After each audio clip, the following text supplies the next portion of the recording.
Hi there, so that's coming in platform number 5, got 1 November 2-3 coming in there behind me, which is a service I'm going to be taking up to York this evening.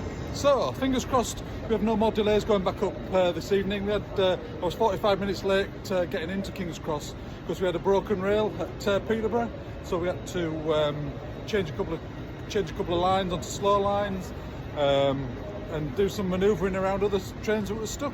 So it did delay us a little bit, but not too much. It's good, it's interesting work when it becomes like that. For me personally, because when you're just doing something a little bit different. I haven't been on the slow lines around Peterborough for ages, and you kind of, once you get on there, obviously the signals are in different places to what we would normally have on the main line.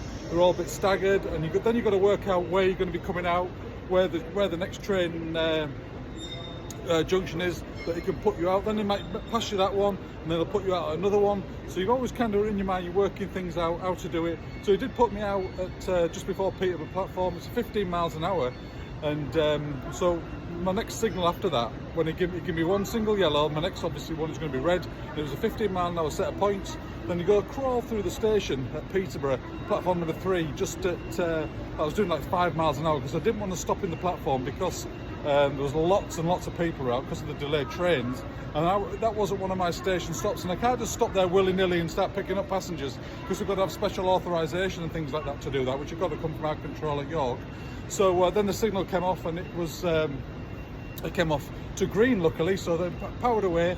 And then just like a couple of miles down the line, you pick up another train, you start following another train. So what I'm saying by that, I was on green signals, then my next signal is 2 yellows, 1 yellow, then a red. So I'm getting up to the 2 yellows, and then going past the 2 yellows, then going up to the single yellow, if you keep up with me. And then you've got to kind of work out how fast the train in front of you is moving, because then the single yellow comes off to 2 yellows.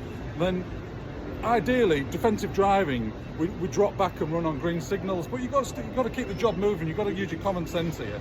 Then also, what else comes into play is what's called wrist trigger commentary.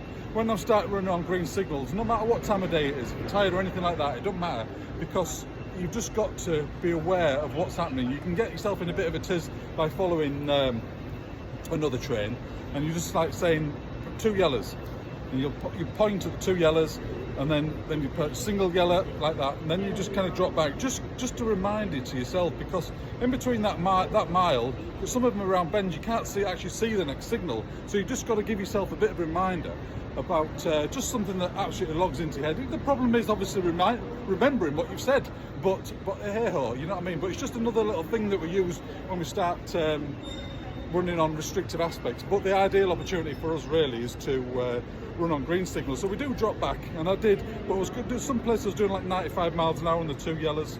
90 miles an hour passing the 2 yellows, and then you get to dropping 60 miles an hour for the single yellow. Always kind of dropping away, but then just trying to drop back, and then it's just all about working out where the other train can possibly go in front of you, depending on what service it is.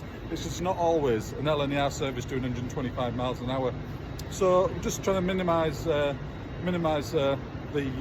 delay to the passengers, which is obviously the main key to keeping the railways running and stuff like that. So yeah, hope like a little bit of an insight. I know we're waffling on again, but happy days, and fingers crossed November 2-3 will be spot on time this afternoon. I know the Network Rail guys, when I did pass them, they were fixing a broken rail just north of Peterborough, so hopefully that's all taken care of. They do a massive, fantastic job to Network Rail when they're seeing that. I've seen them like heaving a piece of rail from the side, and then obviously have to cut one out and replace it. So hopefully they've got all that done by the time of the nice and efficient guys, and that's what it's all about. Cheers.